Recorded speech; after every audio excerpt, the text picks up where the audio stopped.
नमस्कार दोस्तों, मैं हरपाल सिंह प्लोरा और आप देख रहे हैं खेलो इंडिया न्यूज़। कुछ दिनों के बाद जो है वो मेरा स्क्रीन पर आना हुआ। कुछ इवेंट्स चल रहे थे, अभी भी चल रहे हैं हालांकि, और सारी इवेंट जो हैं वो उस पर हमारे चैनल पर नहीं आती हैं, तो इस वजह से वो आपको अंदाज़ा नहीं लगा होगा कि मैं कहीं बिज़ी हूँ। और हमारी जो सुई है वो 2036 ओलंपिक पर ही अटकी हुई है कि देश जो है 2036 ओलंपिक करवाना चाह रहा है। और इससे संबंधित हमने पहले भी आपको जानकारियां दी हैं, आप सब अच्छे से जानते ही हैं कि इंडियन ओलंपिक एसोसिएशन ने आईओसी यानी इंटरनेशनल ओलंपिक कमेटी को जो है वो बिड सबमिट की है कि हम 2036 ओलंपिक गेम्स करवाना चाहते हैं। उसके बाद इंटरनेशनल ओलंपिक ने तब बोला था कि आप में कुछ कमियां हैं जिसकी वजह से जो है वो भारत का 2036 ओलंपिक गेम अलॉटमेंट मुश्किल होगा। उसमें से एक बड़ा रीज़न जो था वो डोपिंग को लेकर था कि भारत में जिस तरीके से डोपिंग के केसेस बढ़ते जा रहे हैं वो एक बड़ा कारण था, और उस पर जो है वो भारत सरकार ने बाकी जो इश्यूज थे उन पर भी तवज्जो दी, और इस मैटर को भी जो है भारत सरकार ने काफ़ी सीरियसली लिया। और क्योंकि भारत में डोपिंग जो है वो डील करता है हमारा नाडा, नेशनल एंटी डोपिंग एजेंसी नाडा डील करती है। नाडा जो है वो थोड़ा सख्त हो गई दिखती है, क्योंकि जो अब डोपिंग से रिलेटेड सारा जो दारोमदार है वो नाडा पर है कि भारत में डोपिंग के केसेस नहीं आने चाहिए, उसमें सख्ती होनी चाहिए।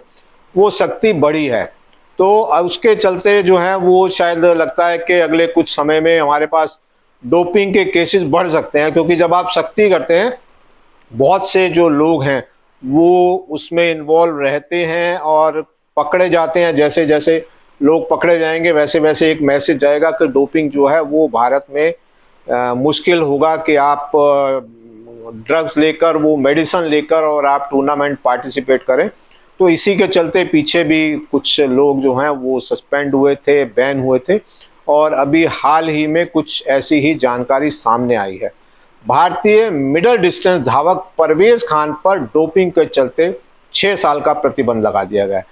यह प्रतिबंध केवल भविष्य की प्रतियोगिताओं पर ही नहीं बल्कि 27 जून 2024 को सैंपल कलेक्शन की तारीख से प्राप्त सभी प्रतिस्पर्धात्मक नतीजों को भी अमान्य कर देता है। यानी अब तक जीते गए सभी मेडल, अंक, पुरस्कार सब वापस ले लिए जाएंगे।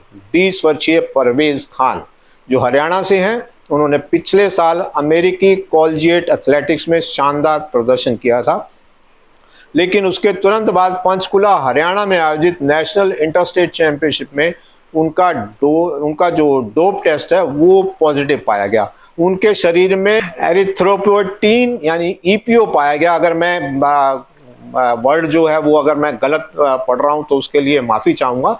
ईपीओ तो हम शॉर्ट में मैं कह सकता हूं। तो जो डोपिंग की दुनिया में एथलीट की सहन शक्ति बढ़ाने के लिए होता है, चिकित्सा क्षेत्र में इसका इस्तेमाल कैंसर रोगियों में लाल रक्त कोशिकाएं बढ़ाने के लिए किया जाता है, यानी रेड ब्लड सेल। परवेज ने अपना सैंपल बी टेस्ट कराने की मांग नहीं की और सैंपल ए के नतीजों को स्वीकार कर लिया है। इस अपराध की सामान्य सजा 4 साल का प्रतिबंध होती है। लेकिन परवेज ने 2023 में 3 डोप टेस्ट 12 मई, 10 जुलाई और 5 दिसंबर मिस भी किए थे, जो अपने आप में 2 साल का अतिरिक्त प्रतिबंध बनता है। इस तरह कुल मिलाकर उन्हें 6 साल का बैन झेलना पड़ेगा। राष्ट्रीय एंटी डोपिंग एजेंसी, जैसा मैंने कहा, नाडा की एंटी डोपिंग डिसिप्लिनरी पैनल ने 6 अगस्त को दिए अपने फैसले में साफ कहा कि परवेज का सैंपल वाडा 2024 प्रोहिबिटेड लिस्ट में शामिल peptide hormones, growth factors, related substances and mimetic श्रेणी के अंतर्गत आता है, और एंटी डोपिंग रूल्स 2021 के आर्टिकल 201 के अनुसार यह हर एथलीट की व्यक्तिगत जिम्मेदारी है कि कोई भी प्रतिबंध पदार्थ उसके शरीर में प्रवेश ना करे। यह मामला यह भी दर्शाता है कि नाडा अब पहले की तुलना में और सख्त हो रही है और लगातार कड़े कदम उठा रही है। इसका सकारात्मक प्रभाव यह हो सकता है कि आने वाले समय में एथलीट्स जागरूक होकर डोपिंग से बचेंगे और डोपिंग के मामले घटते हुए दिख सकते हैं। यह सरकार, खेल मंत्रालय और इंडियन ओलंपिक एसोसिएशन के लिए भी मददगार साबित होगा, खासकर तब जब भारत 2036 ओलंपिक की मेजबानी के लिए अपील कर रहा है। लेकिन दूसरी तरफ यह भारत के लिए एक बड़ी चिंता भी है। संसद और खेल जगत के सामने यह डोपिंग एक बड़ा शर्मनाक मुद्दा बनकर उभर रहा है। साल 2024 में भारत में डोपिंग पॉजिटिव मामलों की संख्या 2060 तक पहुंच गई है और अब तक का सबसे बड़ा आंकड़ा हो सकता है यह। वर्ल्ड एंटी डोपिंग एजेंसी यानी वाडा की रिपोर्ट में भी लगातार टॉप कंट्रीज में भारत शामिल है, चाहे वो टेस्टिंग की संख्या हो या फिर एंटी डोपिंग रूल वायलेशन यानी ADRV। जूनियर खिलाड़ियों के स्तर पर भी भारत डोपिंग पे मामले में शीर्ष देशों में गिना जाता है। यही बढ़ते डोपिंग मामले भारत की 2036 ओलंपिक बोली पर सबसे बड़ा सवाल खड़ा कर सकते हैं। इंटरनेशनल ओलंपिक कमेटी यानी IOC पहले ही IOA को चेतावनी दे चुकी है कि भारत में डोपिंग मामलों की अधिक संख्या इसकी ओलंपिक 2036 बिड को नुकसान पहुंचा सकती है। अगर हालात काबू में नहीं आए तो संभव है कि IOC ओलंपिक 2036 की मेजबानी किसी और देश को दे दे। चाहे हमने बाकी सभी क्षेत्रों में सुधार कर लिए हों या किए जा रहे हैं, जैसे ओलंपिक के आंतरिक विवादों को सुलझाना और IOA की एकजुटता कायम करना, लेकिन असली चुनौती डोपिंग खिलाड़ियों के प्रदर्शन और भारत को टॉप 10 मेडलिस्ट देशों में लाना है। अगर डोपिंग के मामले ऐसे ही आते रहे तो यह सपना बहुत ही मुश्किल लगता है। अब सवाल यही है कि भारत डोपिंग की इस गंभीर समस्या से कैसे निपटेगा। क्या हमारी सख्त नीतियां और निगरानी भविष्य में एक हमें क्लीन स्पोर्टिंग नेशन बना पाएंगी या यह बढ़ते मामले हमारे 2036 ओलंपिक के सपनों को डगमगा देंगे। तो डोपिंग, जैसा कि IOC ने कहा था, एक बहुत बड़ा मुद्दा है, बहुत बड़ा इशू है। खाली डोपिंग में सख्ती करने से ही मामले हल नहीं होंगे। हमारे जो कोचेज हैं, जो हमारे प्लेयर्स को ट्रेन करते हैं, उन्हें भी अपने प्लेयर्स को जागरूक करना पड़ेगा। कहीं कहीं तो यहाँ तक देखा गया है कि जो कोच हैं वो खुद ही अपने प्लेयर को जो है वो डोप में जो मेडिसिन है उस तरीके की वो लेने के लिए प्रोत्साहित करते हैं ताकि मेडल ला सकें।